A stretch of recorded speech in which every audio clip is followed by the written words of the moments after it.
अस्सलामु अलैकुम वरहमतुल्लाहि वबरकातुहू। जी डियर स्टूडेंट्स, आज हम बीजेटी करैक्टरिस्टिक्स और इसके पैरामीटर्स के बारे में कुछ सीखने की कोशिश करेंगे।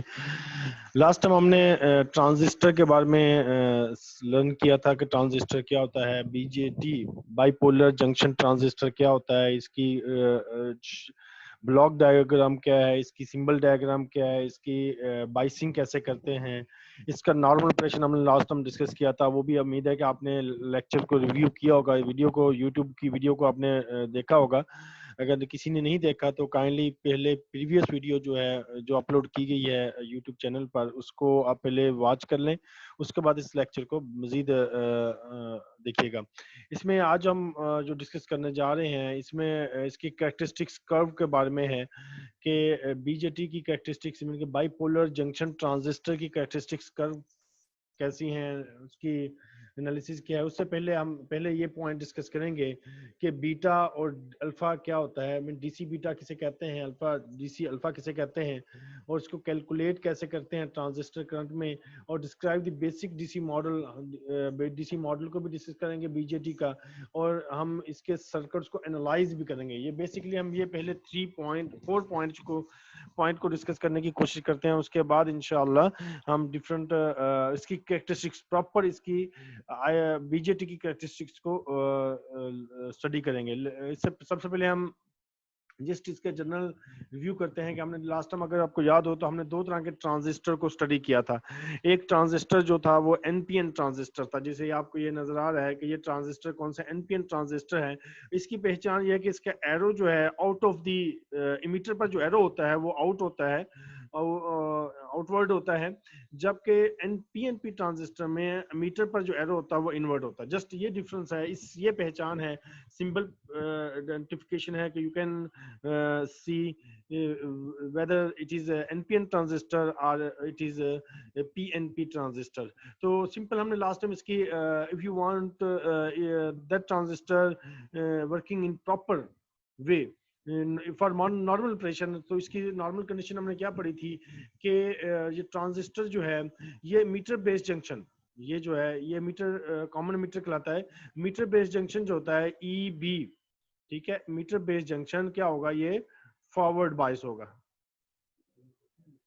ठीक है। और इसके बाद कलेक्टर बेस्ड जंक्शन जो होगा ये क्या होगा, रिवर्स बायस होगा। ये इसकी नॉर्मल कंडीशन है। अगर आप कलेक्टर बेस्ड जंक्शन जो होगा वो रिवर्स बायस होगा, और जबकि मीटर बेस्ड जंक्शन जो होगा वो फॉरवर्ड बायस होगा। That is the normal condition for any transistor. अगर एनपीएन है या पीएनपी है, जस्ट उसकी पोलरिटीज चेंज होंगी। अगर आप देख सकते हैं कि ये बैटरी जो वीबी बेस बैटरी जो अप्लाई किया है, इधर वीसीसी कलेक्टर को अटैच है और ये तो ग्राउंड है, तो ये बैटरी, इसको वीबी बेस के साथ कनेक्ट है, उसको वीबी कह दिया, और इसको कलेक्टर के साथ जो कनेक्ट है उसको वीसीसी कह दिया, इसके साथ जो रेजिस्टेंस कनेक्ट है उसको कलेक्टर रेजिस्टेंस कह दिया, इसके साथ जो रेजिस्टेंस कनेक्ट है उसको बेस रेजिस्टेंस कह दिया, और इसमें से जो करंट मीटर में से करंट फ्लो होगा उसको आई मीटर करंट कह दिया, जो कलेक्टर में से पास होगा उसको कलेक्टर करंट कह दिया, और जिसको हमने जो बेस में से पास करेगा उसको हम बेस करंट कह दिया। और नॉर्मल हमने इसको लर्न किया था लास्ट टाइम, हमने बता दी कि इसकी जो इक्वेशन बनेगी वो इमीटर करंट, जो total current is equal to sum of base current and sum of collector current के इक्वल होगी। यानी कि टोटल करंट, मीटर जो करंट होगा वो कलेक्टर और बेस का सम होगा। इसी तरह ये एनपीएन की स्टोरी ये सेम है, जस्ट पोलरिटीज चेंज है। उम्मीद है कि आपको इसकी, आप खुद भी इसको रिव्यू कर लेंगे। ये जस्ट रिव्यू था जो हम पीछे भी पढ़ चुके थे। अभी हम बीटा के सॉरी डीसी बीटा और डीसी अल्फा क्या होता है, बहुत आसान है, बहुत इंटरेस्टिंग है। द डीसी बीटा की बात करते हैं, the DC current gain of a transistor is the ratio of the DC collector current to the DC base current. It means के डीसी कलेक्टर करंट और डीसी बेस करंट की ratio को beta DC कहते हैं, और ये current gain है। इनके ट्रांजिस्टर जो आउटपुट देगा, करंट गेन मिलेगा, जो हमें आउटपुट मिलेगी उसे बीटा कहेंगे। बीटा डीसी डेफिनेट बात है, सेमीकंडक्टर डिवाइस है तो डीसी ही प्रोवाइड करेगा, डीसी पर ही एक्टिव होगा, डीसी पर ही परफॉर्म करेगा, इसके क्रॉस एसी अप्लाई नहीं किया जा सकता। इट मींस कि ये डीसी पर वर्क करेगा, इसलिए करंट भी डीसी होगा, बेस करंट भी, मीटर और कलेक्टर करंट भी। तो सिंपल इसकी डेफिनेशन क्या होगी डियर स्टूडेंट्स, के बीटा जो हो गया कि रेशियो होगी collector current and base current.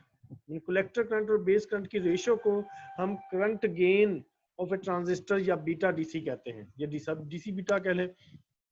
और इसकी वैल्यू कह रहे हैं कि इसकी वैल्यू रेंज होती है वो 20 to 200 आर हाई, मैंने कि मिनिमम इसकी 20 है, मैक्सिमम 200 है या इससे भी ज्यादा इसकी वैल्यू हो सकती है। और आपको ये भी पता है कि ये करंट की रेशियो तो इसके यूनिट नहीं होते, नो यूनिट, सेम रेशियो के यूनिट नहीं होते, याद रखें। Beta DC is designated as equivalent hybrid parameter, हम इसके हाइब्रिड पैरामीटर एच भी कह देते हैं, जिसे इधर भी लिखा हुआ है H F E on transistor data sheet. और एच पैरामीटर आर हम आगे भी डिस्कस करेंगे। और एच एफ ई को हम बीटा डीसी भी कहते हैं।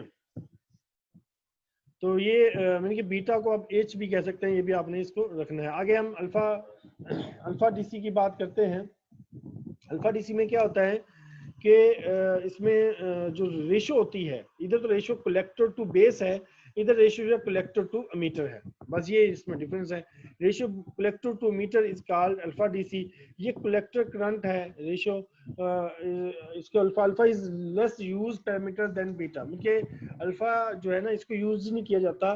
बीटा आप कभी भी मार्केट में ट्रांजिस्टर लेंगे तो बीटा बेस्ड होगा, कि उस पर लिखा होगा इसकी बीटा वैल्यू इतनी है, इसकी बीटा वैल्यू इतनी है। अल्फा वैल्यू वाला ट्रांजिस्टर मार्केट में अवेलेबल नहीं होता, लेकिन हो सकता है। तो इट मींस के इसके दो पैरामीटर्स हो गए, एक current gain alpha beta DC और अल्फा डीसी। जस्ट आपने रेशियो देखें कि अल्फा बीटा डीसी में रेशियो बी के साथ है और अल्फा डीसी में रेशियो ई के साथ है, जस्ट ये है। और इसकी रेंज जो है वो 0.9 to 0.99 आर ग्रेटर होगी। Alpha DC is always less than 1, हमेशा इसकी वैल्यू जो होगी वो 1 से लेस होगी। आप कहेंगे कैसे होगी, देखें इसका जनरल फार्मूला आपको पता है, I is equal to I B plus I C. अब आप देखें कि आई बी जो करंट होता है, बेस करंट, वो बहुत कम होता है, बहुत कम होता है। आइडियली हम इसको जीरो भी ले सकते हैं, तो इसलिए हम कह सकते हैं कि आई सी और आई इज इक्वल टू अल्फा होता है। तो इसकी वैल्यू जो होती है, अगर हम सपोज करते हैं आई बी इज इक्वल टू, अगर मैं सपोज करते हैं आई बी इज इक्वल टू 0 है, तो फिर आई इज इक्वल टू आई सी आएगा, इसकी मैं वैल्यू पुट करेंगे तो अल्फा 1 आ जाएगा। अगर मैं सपोज के ये वाली कंडीशन में अगर लगाता हूँ, इसकी वैल्यू क्या बनेगी, अल्फा डीसी की वैल्यू जो बनेगी, alpha DC is equal to, अगर ये आई सी है और आई ई की जगह भी आई सी लगाएंगे तो इसकी वैल्यू क्या निकलेगी, 1 निकलेगी। तो इसलिए इसकी रेंज जो है 0.95 टू 0.99 है, आर ग्रेटर भी हो सकती है, but alpha DC always less than 1, लेकिन एक से ज्यादा नहीं हो सकता। Reason is that I C is always slightly less than I E, यानी कि आई सी हमेशा आई ई से कम होगा। कम होने की वजह क्या होगी कि आई बी की वैल्यू कुछ ना कुछ होती है, जिसकी वजह से आई सी की वैल्यू कम हो जाएगी। आप इसकी वैल्यू इधर से कैलकुलेट भी कर सकते हैं। अच्छा, इसकी एक एग्जांपल बहुत इजी सी है, ये भी देख लें। एग्जांपल 4.1 करके determine the DC current gain beta DC. Beta DC क्या होता है, I C over I B. Meter current I दे दिया है ये, और कलेक्टर करंट आई है। देखिए इसमें यूनिट का डिफरेंस है, इधर करंट जो है माइक्रो एम्पियर में है, इधर करंट मिली एम्पियर में है। या तो इसको भी मिली एम्पियर में ले लें, मैंने कहा माइक्रो को मिली में चेंज कर लें, या मिली को माइक्रो में चेंज कर लें, फिर आंसर आपका सेम आएगा, वरना आपका आंसर सही नहीं होगा। तो इस लिहाज से इसके beta DC is equal to I C और I B is equal to, value put करेंगे तो 73 होगा, और आई वैल्यू निकालेंगे तो ये निकल आएगी। इस तरह हम रिलेटेड प्रॉब्लम है, इसको सॉल्व करेंगे। ये मजीद इसको मैंने किया हुआ है, इसको आप इधर से रिव्यू कर सकते हैं, इतना मुश्किल पॉइंट नहीं है। तो ये था अल्फा डीसी और बीटा डीसी के बारे में। उम्मीद है कि आपको समझ आ गई होगी। तो इंशाल्लाह नेक्स्ट में हम ट्रांजिस्टर डीसी मॉडल के बारे में डिस्कस करेंगे इंशाल्लाह नेक्स्ट वीडियो में। अस्सलाम वालेकुम व रहमतुल्लाहि व बरकातुहू।